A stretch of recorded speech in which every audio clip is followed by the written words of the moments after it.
السلام علیکم۔ ہو سکتا ہے کہ آئی ہوپ کہ اب آپ کو نیو ناول اچھا لگ رہا ہو اور آپ کا دل کر جائے کہ آپ بھی تھوڑا بہت رسپانس دے دیں، اپنے زندہ ہونے کی خبر دے دیں۔ خیر، ناول سٹارٹ کرتے ہیں۔ بولنا عمیر۔ اعلیٰ پائی کی بکواس ایکٹنگ کرتے ہوئے اس نے عمیر سے مدد مانگی، جو فوراً ہی مل گئی۔ بالکل پاپا، یہ 2 نمبر ٹھیک کہہ رہا ہے۔ تم نے پھر مجھے 2 نمبر کہا۔ عزیز سب چھوڑ کر اس کے پیچھے پڑ گیا۔ تم مجھ سے پورے 15 منٹ چھوٹے ہو، تو ہوئے نا 2 نمبر؟ ہاں عزیز کی ہاں اس قدر مدبرانہ تھی جیسے یہ بات آج ہی اس کے علم میں آئی ہو۔ تم دونوں پھر سے شروع ہو گئے؟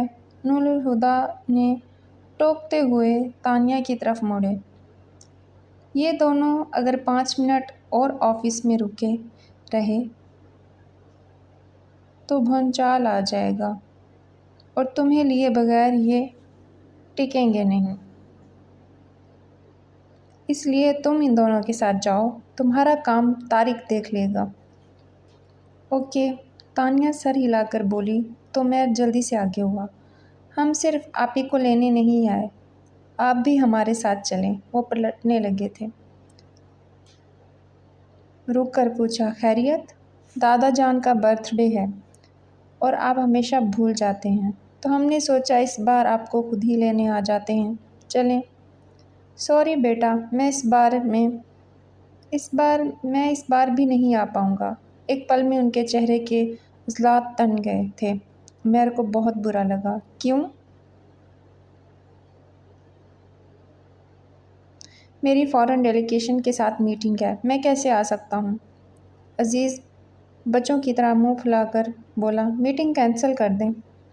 سمجھا کرو بیٹا، میٹنگ کینسل نہیں ہو سکتی۔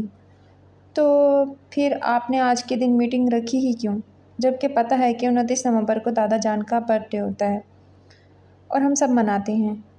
اس سے پہلے وہ کچھ بولتے تانیہ نے کہا، جانے دو عزیز، پاپا نہیں آئیں گے، میٹنگ واقعی بہت اہم ہے۔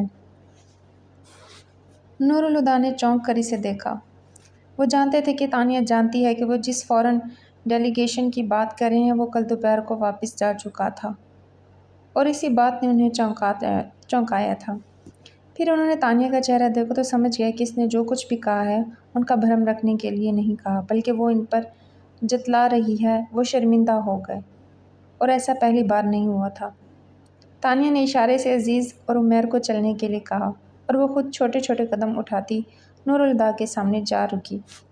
آپ دادا جان کا برتھ ڈے کبھی نہیں بھولتے، ہے نا پاپا؟ انہوں نے بس اسے دیکھا اور چپ چاپ وہاں سے چلے گئے۔ ہائی کلاس کی باقی خواتین کی طرح مریم فاروق کو بھی سوشل ورک کا شوق تھا۔ ہاں، مگر یہ بات تو تھی کہ ترجیحات کی لسٹ میں ان کے بچے سب سے پہلے آتے تھے۔ کسی ورکشاپ اور کانفرنس کو انہوں نے کبھی بھی بچوں سے زیادہ اہمیت نہیں دی۔ اس دن بھی کلب کے ممبرز کی جوائنٹ میٹنگ تھی، مگر وہ معذرت کر کے اٹھ گئیں۔ ان کے پہنچنے تک قصر فاروقی میں اچھا خاصا ہنگامہ برپا ہو چکا تھا۔ لان چیئرز کے ساتھ رکھے ٹیبل سے غباروں کا ایک گچھا بڑے اہتمام سے بندھا ہوا تھا، اور شوخ رنگ کے ہر غبارے پر ہیپی برتھ ڈے لکھا نظر آ رہا تھا۔ راہداری میں بھی ایسے غبارے ہر جگہ بندھے تھے۔ وہ ہر طرف جائزہ لیتی سٹنگ روم میں جا پہنچی، جہاں رکھا بھاری فرنیچر نہ جانے کس طرح کھسکا کر من پسند کونوں میں گھسایا گیا، جس کے بعد خالی پڑے قالین پر لکڑی کی اونچی پشت والی کرسی ایک چھوٹے سے ٹیبل کے سامنے بالکل درمیان میں رکھی تھی، جس کے سامنے وہ دائیں بائیں کشن پڑے ہوئے تھے، اور بہت سے غبارے اضافی آرائش کے طور پر یہاں بھی سجائے گئے تھے۔ مریم فاروقی نے اپنا سر پیٹ لیا۔ یہ کیا ہو رہا ہے اس گھر میں؟ خدیجہ، بہادر، رشیدہ، وہ ایک ایک کر کے تمام ملازموں کو آوازیں دینے لگی۔ ایک ملازم کسی کونے سے نکل کر سامنے آیا۔ جی بیگم صاحبہ، یہ فرنیچر یہاں سے کیوں ہٹایا ہے اور یہ غبارے کس نے باندھے ہیں؟ جی وہ مریم سمجھ گئی۔ اچھا، تو یہ ان تینوں کی حرکت ہے۔ کہاں ہیں یہ تینوں؟ کچن میں۔ اب وہاں یہ لوگ کیا طوفان مچائیں گے؟ وہ کچن کی طرف چل پڑیں۔ ڈائننگ روم سے باہر تک سنائی دیتے کہکوں سے پتہ چلتا تھا کہ وہ تینوں اپنی پسند کا کوئی کارنامہ کر چکے ہیں، اور کچن کے دروازے سے داخل ہوتے ہی ان کے خیال کی تصدیق بھی ہو گئی۔ کچن اس طرح پھیلا ہوا تھا جیسے دو طاقتور فوجوں کے بیچ گھمسان کارن پڑا ہو۔ فرش پر پڑے عجیب سے امیزے سے بچتے ہوئے ان کی نظر بہادر پر پڑی۔ وہ دونوں پیر اٹھا کر اسٹول پر رکھے بیٹھا، دونوں ہاتھوں سے اپنا کھچڑی بالوں والا سر پکڑ کر بند آنکھوں سے آگے پیچھے جھولتا ہوا جیسے اپنے اندر اٹھتے ابال کو دبانے کی کوشش کر رہا تھا۔ اس پر سے نظر ہٹا کر انہوں نے کچن ٹیبل کے گرد کھڑے اپنے سپوتوں کو دیکھا، جو سامنے رکھی پلیٹ میں کوئلے جیسی چیز کو دیکھ کر بری طرح ہنس رہے تھے۔ یہ کیا لگا رکھا ہے تم تینوں نے؟ اور یہ کیا چیز ہے؟ نہ چاہتے ہوئے بھی وہ جھڑک کر بولی۔ ساتھ ہی پلیٹ میں رکھے عجوبے کے بارے میں سوال کیا۔ کیک! عزیز نے بڑی سادگی کے ساتھ ایک لفظی جواب دیا، جبکہ باقی دونوں صورتحال کی نزاکت کو دیکھ کر خاموش رہے۔ یہ کیک ہے؟ وہ حیران ہوئی۔ کس نے بنایا ہے؟ آپ ہی نے، وہ فوراً بولا۔ تانیہ نے کھینچ کر ہاتھ اس کی گدی پر مارا۔ اس وارننگ کے ساتھ ہی اس نے بیان بدل دیا۔ نہیں، عمیر نے۔ میں نے کب بنایا؟ اس نے آنکھیں دکھائیں۔ تم لوگ کبھی چپ بھی کر جایا کرو، اور تم، وہ تانیہ کی طرف مڑی۔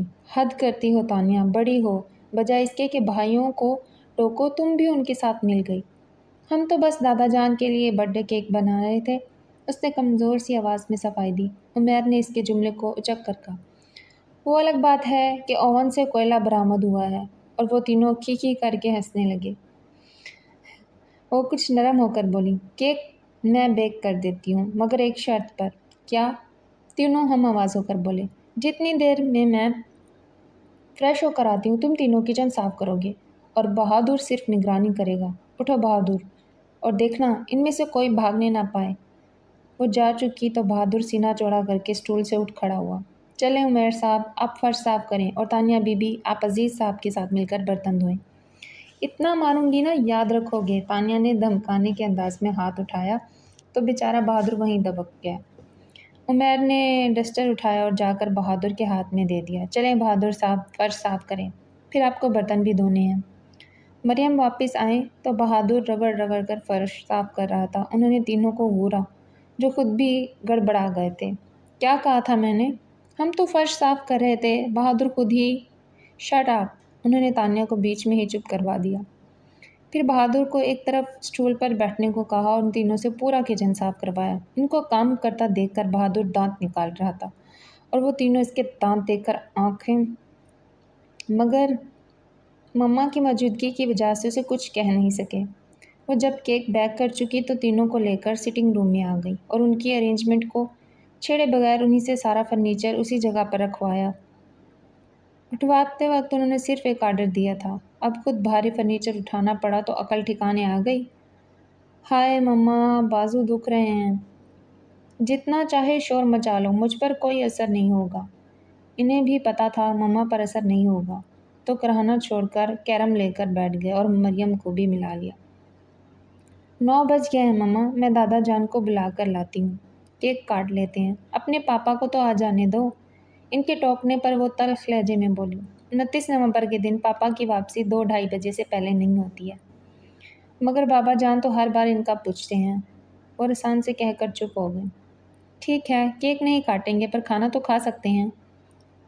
اظہر فاروقی کو بلانے چلی گئی۔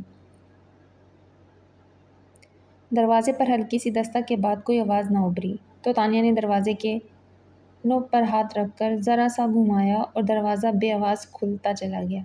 کمرے کی ہلکی زرد روشنی میں تانیہ نے اندر جھانکا تو نگاہ سیدھی قدیم طرز کے بنے گیس سے جلنے والے آتش دان پر لگی تصویر پر پڑی، اور ہمیشہ کی طرح آج بھی تانیہ کو وہ تصویر سانس لیتی ہوئی محسوس ہوئی۔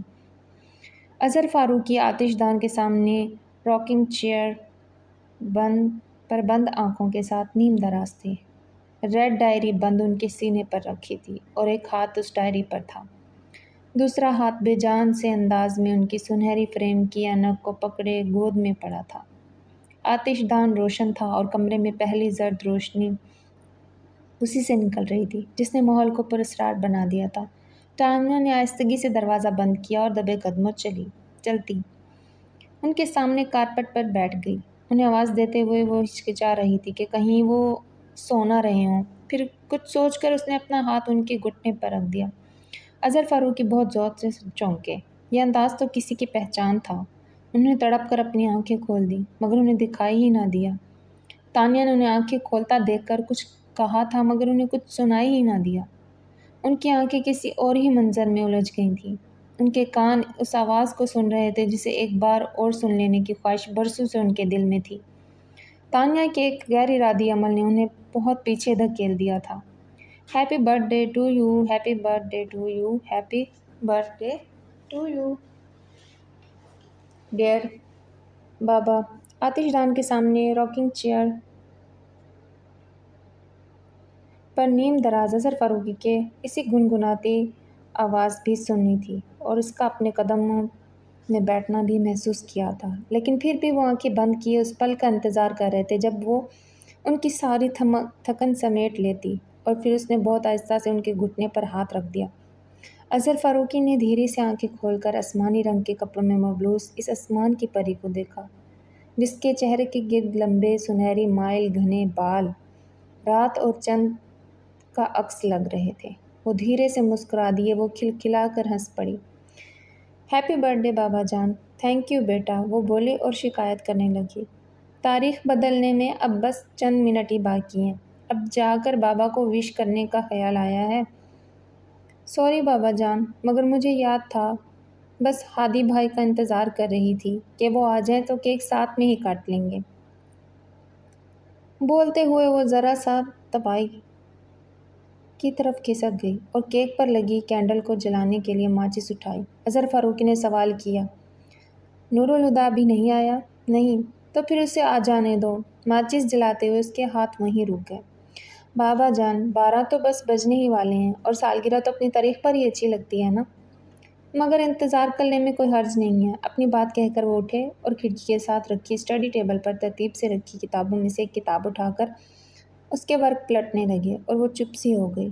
پھر اس نے انگلیوں میں دبی ماچس کی تیلی کو جلایا، اور جب رقص کرتے ننھے سے شعلے کا عکس اس کی آنکھوں میں چمکنے لگا تو پھونک مار کر ماچس بجھاتے وہ اٹھ گئی اور ساتھ ہی تپائی پر سے کیک کی پلیٹ بھی اٹھا لی۔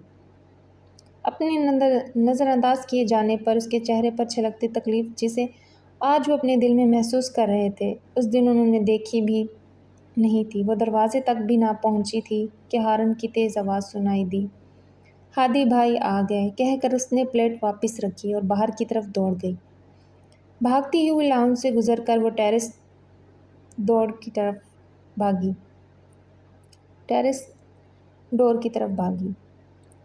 ٹھیک اسی وقت نور الہدیٰ دروازہ کھول کر اندر آنے لگا اور سامنے سے آتی لڑکی سے ٹکرا گیا۔ اس سے پہلے کہ وہ انہیں ساتھ لے کر دوسری طرف جا گرتی، خود کو سنبھالتے ہوئے نور الہدیٰ نے اسے بھی سنبھال لیا۔ ارے بھائی، آرام سے، گر جاؤ گی، اسے خود سے الگ کرتے ہوئے بولے۔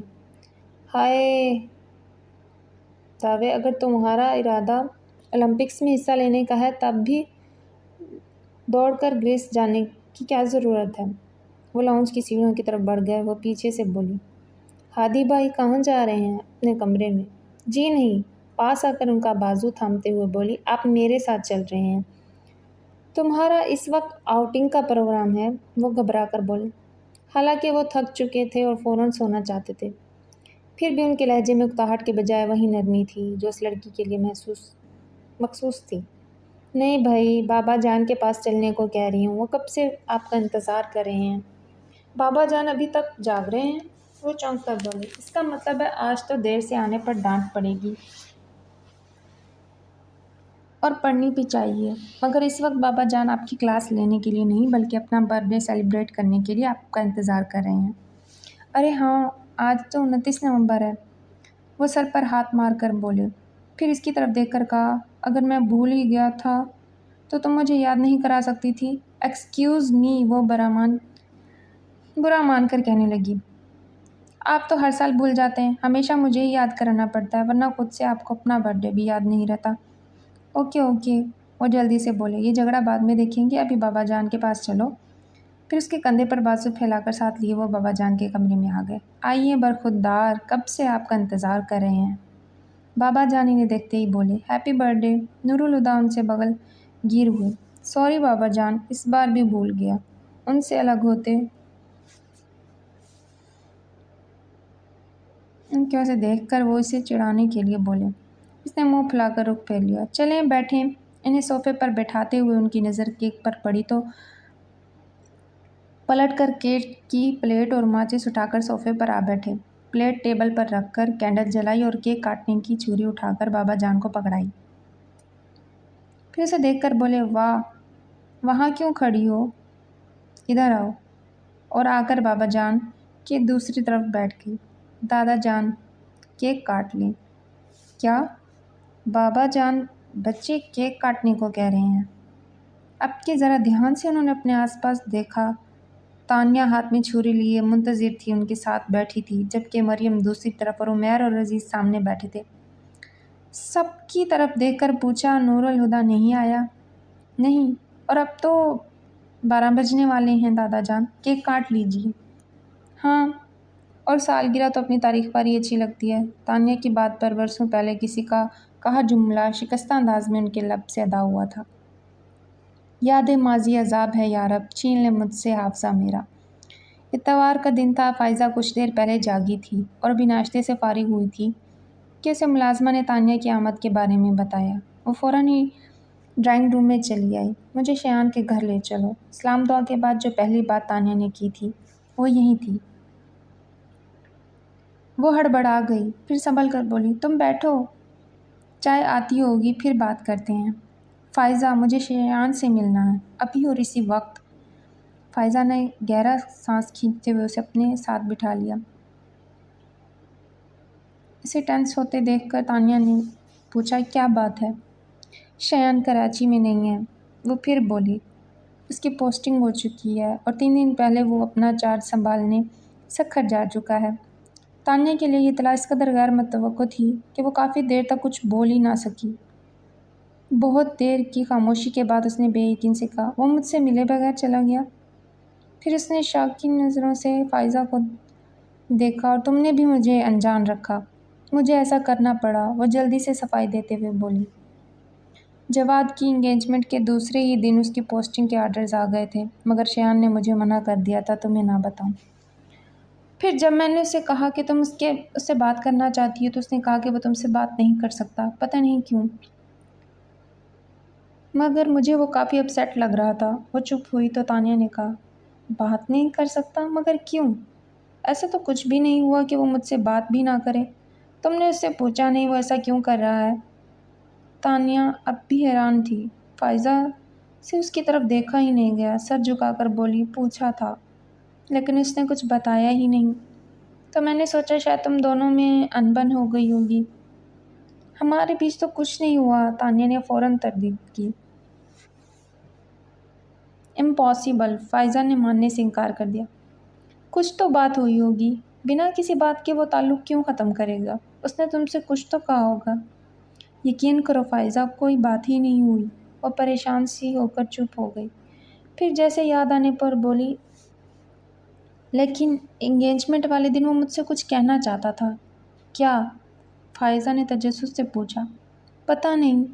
تانیہ نے یہ بات چھپا لی کہ اس کے خیال میں شایان اس دن اسے پرپوز کرنے والا تھا۔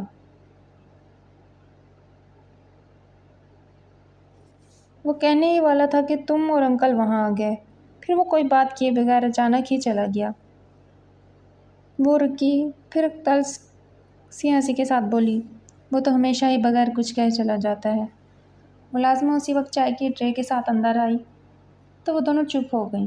اس کے جانے کے بعد فائزہ نے چائے کا کپ تانیہ کو دیتے ہوئے کہا، پر تانیہ، تم شایان کی طرف سے پہل کا انتظار کیوں کرتی رہی؟ خود سے کیوں نہیں کہہ دیا؟ وہ کپ پکڑتی ہوئے بسی سے بولی، کیسے کہہ دیتی، جبکہ میں یہ بھی نہیں جانتی کہ وہ مجھ سے محبت کرتا بھی ہے یا نہیں۔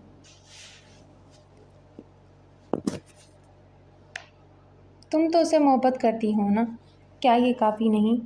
تانیہ نے کچھ کہے بغیر کپ ٹیبل پر رکھا اور کھڑی ہو گئی۔ میں اب چلوں گی۔ فائزہ نے روکنا چاہا لیکن وہ رکی ہی نہیں۔ فائزہ اسے باہر تک چھوڑنے آئی۔ تانیہ کار کا دروازہ کھولنے کے لیے کی ہول میں چابی ڈال رہی تھی جب اس نے فائزہ کو کہتے سنا، ایک بات مانو گی تانیہ، اگر وہ نہیں کہتا تو تم کہہ دو، اور اگر نہیں کہہ سکتی ہو تو انتظار کو ختم کر کے آگے بڑھ جاؤ۔ کب تک اس پل صراط پر کھڑی رہو گی، تکلیف میں رہو گی؟ یا تو ہٹ جاؤ یا گزر جاؤ، ٹھہرنا مت۔ ٹھہرنے والے کا پور زخم بن جاتا ہے۔ وہ کار میں بیٹھی اور چلی گئی۔ تمہارے اندیشے چاہے کتنے ہی درست ہوتے شیان، مگر آگاہی کے بعد تمہیں جدائی بخشنے کا کوئی حق نہیں تھا، فائزہ نے سوچا۔ ایک ہاتھ میں فائلز اور دوسرے میں دوپٹہ پکڑے اس کی آمد کافی افراتفری میں ہوئی تھی۔ نور الہدیٰ نے اخبار نیچے کر کے اسے دیکھا۔ میں سوچ رہا ہوں دیر سے آنے والوں کی تنخواہ کاٹنا شروع کر دوں۔ مریم ان کی طرف دیکھ کر ہنسی۔ ایسا مت کرنا نور الہدیٰ، ورنہ تنخواہ کے نام پر تانیہ کے ہاتھ کچھ بھی نہیں آئے گا۔ Very funny. فائلز اور دوپٹہ ساتھ والی چیئر پر رکھ کر ہاتھ میں پکڑا کلپ لاپرواہی سے سلکی براؤن بالوں میں اٹکاتے ہوئے وہ برا مان کر بولی، ویسے پاپا ایک بات میں آپ کو بتا دوں، جس دن آپ نے میری تنخواہ کاٹی اگلے دن میں ریزائن کر دوں گی۔ دھمکی دے رہی ہو؟ وہ آنکھیں نکال کر بولی۔ آپ بھی تو دے رہے ہیں، آرام سے کہہ کر اس نے سلائس اٹھایا۔ اچھا آرام سے کھاؤ، اسے جلدی جلدی سلائس منہ میں ڈالتے دیکھ کر مریم نے ٹوکا۔ نور الہدیٰ نے اخبار پلٹ کر سائڈ پہ رکھ دیا۔ انہیں اخبار رکھتے دیکھ کر مریم نے چائے کا کپ سامنے رکھتے ہوئے گلاس میں جوس نکال کر انہیں تھمایا۔ ناشتے کے بعد اخبار پڑھنا ان کا معمول تھا، پھر اخبار سے فارغ ہو کر جوس پیتے اور آفس کے لیے نکل جاتے۔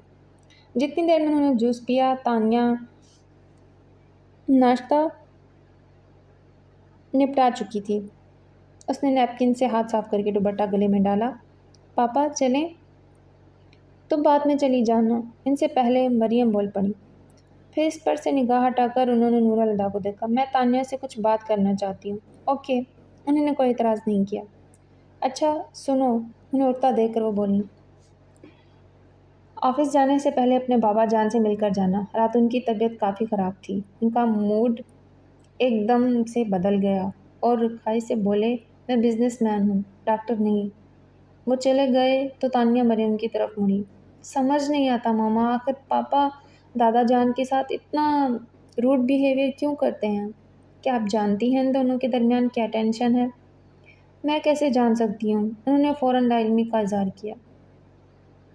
میں نے ان دونوں کو ہمیشہ ایسے ہی دیکھا ہے، اب تو خیر عادت ہو چکی ہے، لیکن شادی کے ابتدائی سالوں میں بھی بہت پریشان ہو جایا کرتی تھی۔ ایک دو دفعہ نور الہدیٰ سے پوچھا بھی تو کہنے لگے تمہارا وہم ہے، وہ شاید بتانا نہیں چاہتے۔ اسی خیال سے میں نے کبھی زیادہ کریدا نہیں، اور اب تو مجھے بھی یہ وہم اپنا وہم ہی لگتا ہے۔ تم خود غور کرو، نور الہدیٰ کا ان کے ساتھ رویہ اپنی جگہ، مگر وہ کبھی بھی بابا جان کی طرف سے غافل نہیں ہوئے، اور مجھ سے ہمیشہ یہی کہا ہے کہ بابا جان میرے بچوں کے دادا ہیں اور ان کی اس حیثیت میں کبھی فرق نہیں آنا چاہیے۔ یوں بھی دونوں کے بیچ ناراضگی کی کوئی وجہ بھی تو نظر نہیں آتی۔ پھر اس کو پیار کرتے ہوئے بولیں، ان باتوں کو اتنا سیریس مت لیا کرو۔ آپ مجھ سے کچھ بات کرنے والی تھی؟ ہاں آؤ تمہارے روم میں چل کر بات کرتے ہیں۔ تانیہ فائلز اٹھا کر ان کے ساتھ کھڑی ہو گئی اور اپنے کمرے سے بریف کیس اٹھا کر دو سیڑھیاں اترتے ہوئے وہ لاؤنج میں آئے تو بجائے آگے بڑھنے کے رک گئے۔ بابا جان کی طبیعت خراب کا سن کر وہ پریشان ہو گئے تھے۔ تفکران کے چہرے سے بھی نظر آ رہا تھا۔ کچھ پل ٹھہر کر وہ آہستہ آہستہ قدم اٹھاتے ان کے کمرے کے دروازے پر جا کے رکے اور دستک کے لیے ہاتھ اٹھایا۔ پھر پتہ نہیں کیا ہوا، انہوں نے اٹھتے ہوئے ہاتھ کی مٹھی بنا کر پینچ لیا۔ اچانک ہی ان کے چہرے سے بے بسی چھلکنے لگی تھی۔ پھر وہ مڑے اور تیز کی قدموں سے باہر نکل گئے۔ تانیہ دونوں پیر اٹھائے بیڈ پر بیٹھی تھی اور مریم اس کے کچھ فاصلے پر گہری سوچ میں ڈوبی تھی۔ تانیہ نے خود سے کچھ پوچھنا مناسب نہیں سمجھا تو چپ کر کے انہیں دیکھنے لگی۔ وہ ہمیشہ کی طرف ہی سلک کی ساڑی پہنے ہوئی تھیں۔ تانیہ نے کبھی بھی انہیں بہت زیادہ لمبے بالوں کے ساتھ نہیں دیکھا۔ اس وقت بھی ان کے لہردار بالوں کی اسٹیپ کٹنگ کمر کے خم سے کچھ اوپر ہی ختم ہو رہی تھی، جو کبھی سچ مچ ہی گہرے کالے رنگ کے ہوا کرتے تھے، مگر اب 48 برس کی عمر میں انہیں پابندی سے ڈائی کرانا پڑتا تھا۔ سوچتے سوچتے اب اس کی ذہنی روح نور الہدا کی طرف مڑ چکی تھی۔ اس نے اپنی عمر کی کئی لڑکیوں کو ان کی پرسنالٹی کو سراہتے سنا تھا۔ کن پٹیوں سے ان کے بال سفید ہو چکے تھے جنہیں انہوں نے کلر کرنے کی ضرورت محسوس نہیں کی۔ ان کے اٹھنے بیٹھنے چلنے پھرنے اور بولنے میں بھی خود اعتمادی جھلکتی تھی۔ وہ متاثر کن شخصیت کے مالک تھے۔ ان دونوں کو ساتھ دیکھ کر تانیہ کے دماغ میں ایک ہی بات آتی، میڈ فار ایچ ادر۔ ابھی بھی یہی سوچ کر اس کے ہونٹوں پر مسکراہٹ آ گئی تھی۔ جیسے فوراً ہی دباتے ہوئے اس نے مریم سے کہا، مما مجھے ابھی آفس بھی جانا ہے۔ ہاں مجھے یاد ہے، وہ بول کر پھر رک گئی۔ کچھ سوچا، پھر آخر اسے مخاطب کر ہی لیا، تمہیں عنصر کیسا لگتا ہے؟ جیسا ہے ویسا ہی لگتا ہے، اس نے محتاط انداز میں جواب۔ یہی تو پوچھ رہی ہوں کہ کیسا لگتا ہے؟ وہ زور دے کر بولی۔ مجھے کیا معلوم، اس نے پہلی دہی۔ معلوم کیوں نہیں؟ آخر تم دونوں بچپن کے دوست ہو۔ بچپن کی دوستی تو مما بچپن میں ہی ختم ہو گئی تھی جب وہ پڑھنے کے لیے ابروڈ چلا گیا تھا۔ اب وہ میرا دوست نہیں ہے، صرف فاروقی گروپ آف انڈسٹریز کا وینڈور ہے، اور اگر وہ میرے لیے کچھ بھی تو وہ صرف تیمور انکل کا بیٹا، اس کے علاوہ کچھ نہیں۔ اس بار وہ بولی تو اس کے لہجے میں کوئی گنجائش ہی نہیں تھی۔ مریم نے سانس بھر کر کہہ ہی دیا، عنصر نے تمہیں پرپوز کیا ہے؟ وہ حیران ہوئی۔ مجھ سے تو عروسہ نے ہی بات کی ہے، مگر ظاہر ہے کہ بیٹے کی مرضی سے ہی کی ہوگی۔ وہ باقاعدہ طور پر رشتہ لے کر آنے کی اجازت مانگ رہے ہیں۔ تمہارے پاپا کو بھی پرپوزل اچھا لگ رہا ہے اور دادا جان نے بھی اپروو کر دیا ہے، مگر ظاہر ہے آخری فیصلہ تم کو ہی کرنا ہے، سوچ سمجھ کر جواب دینا۔ ماما لیکن اس نے کچھ بولنا چاہا پر مریم نے بیچ میں ہی روک دیا۔ دیکھو اس بار کوئی ٹال مٹول نہیں چلے گی۔ جب تک تم پڑھ رہی تھی تب تک تو ٹھیک تھا، پر اب جو سال بھر سے تم بہانے بنا رہی ہو میری سمجھ سے باہر ہے۔ مجھے سمجھ نہیں آتا کہ تم شادی کے بارے میں کب سیریس ہوگی۔ ماما پلیز اس ذکر کو ابھی رہنے دیں، اس نے کوشش کر کے بول ہی دیا، مگر انہوں نے جیسے سنا ہی نہیں۔ تمہیں کچھ اندازہ ہے تمہاری عمر کتنی ہو چکی ہے؟ ظاہر سی بات ہے یہ سوال اس سے جواب مانگنے کے لیے نہیں کیا گیا تھا۔ 24 سال، وہ بولی، اور جب میں 24 سال کی تھی تو تم میری گود میں تھی۔ وہ رک کر اس کی شکل دیکھ کر بولی، میں نے پہلے بھی تم سے کہا ہے اور اب بھی کہہ رہی ہوں، اگر تمہاری اپنی کوئی چوائس ہے تو کھل کر کہہ دو، مجھے یا کسی بھی دوسرے شخص کو کوئی اعتراض نہیں ہوگا۔ اس کی آنکھوں میں ایک دم ہی شایان کا چہرہ ابھر آیا تو اس نے سختی سے پلکیں بند کی، پھر کھول کر انہیں دیکھا۔ اور اگر تمہاری کوئی چوائس نہیں ہے تو بیٹا میں کہوں گی کہ تمہارے لیے عنصر سے بہتر اور کوئی نہیں ہو سکتا۔ تانیہ، یہ وقت جو اس پل تمہارے ہاتھ میں ہے بہت خوبصورت ہے، اسے نہ گنواؤ۔ میں جاؤں؟ اس نے ہلکے سے پوچھا۔ ہاں جاؤ، انہوں نے اجازت دی۔ ان کے پاس سے اٹھ کر وہ دادا جان کے پاس آ گئی۔ تم گئی نہیں؟ وہ خلاف معمول اس وقت اسے گھر میں دیکھ کر حیران ہوئے۔ بس جا رہی ہوں۔ پھر بیڈ پر ان کے برابر بیٹھتے ہوئے بولی، آپ کی طبیعت کیسی ہے؟ تمہیں دیکھ کر ٹھیک ہو گئی ہے، وہ مسکرائی۔ اظہر فاروقی کچھ جھجکے، پھر پوچھا، نور الہدا بھی گھر پر ہے؟ نہیں، وہ آفس جا چکے ہیں، آہستہ سے کہہ کر اس نے ان کا ہاتھ چوم کر کہا، آئی لو یو دادا جان۔ وہ جانتی تھی کہ یہ الفاظ ان کی تکلیف کا نعم البدل نہیں ہو سکتی، پھر بھی وہ مسکرائے تو اسے حوصلہ ہوا۔ پھر انہیں اللہ حافظ کہہ کر وہ باہر پورچ میں آ گئی۔ اپنی کار ریورس کر رہی تھی کہ ڈاکٹر سراج بیک مرر میں گیٹ سے اندر آتے دکھائی دیے۔ وہ گاڑی میں بیٹھے بیٹھے ہی سر نکال کر بولی، ڈاکٹر صاحب آپ اس وقت؟ ویسے ٹھیک وقت پر آئے ہیں، آج دادا جان کی طبیعت کچھ ٹھیک نہیں ہے۔ وہ کھڑکی کے پاس آ کر جھکتے ہوئے بولے، ہر منگل کو مجھے کرنل صاحب کے چیک اپ کے لیے آنا ہی ہوتا ہے، اور آج بھی میں شام کو آنے ہی والا تھا، پر فاروقی صاحب کا فون آیا تھا کہ کرنل صاحب کی طبیعت ناساز ہے تو میں صبح ہی آ گیا۔ آپ کو پاپا نے فون کیا؟ وہ خوشگوار حیرت سے بولی۔ ہاں۔ اچھا، وہ ہنسی، یہ بات دادا جان کو ضرور بتائیے گا۔ بتا دوں گا، وہ نہ سمجھی سے بولے، اور تانیہ انہیں حیران چھوڑ کر چلی گئی۔ دن ہفتوں اور ہفتوں مہینوں میں کتنی تیزی سے بدلتے جا رہے تھے۔ یوں ہی کیلنڈر کو دیکھتے ہوئے تانیہ کو احساس ہوا کہ شایان کو سکھر گئے ہوئے 2 مہینے سے زیادہ ہو چکے ہیں، اور اس تمام عرصے میں شایان کی صورت کو دیکھنا تو دور، اس نے شایان کی آواز تک نہیں سنی تھی۔ حالانکہ اس کا دل بہت چاہا کم از کم ایک بار تو اسے فون کر لے، مگر اس نے سختی سے خود کو روک لیا۔ انٹرکام کی پیپ پر اس کا دھیان بٹا تھا۔ ہیلو، انٹرکام کا بٹن پریس کرتے ہوئے اس نے کہا، میڈم، مس فائزہ آپ سے ملنا چاہتی ہیں۔ ہاں، اندر بھیجو اور چائے بھی۔ تانیہ فائزہ کے یوں آفس آنے کی وجہ سے سوچنے لگی۔ چند لمحوں بعد فائزہ ایک قدم سے اس کے آفس کا دروازہ کھول کر اندر آئی۔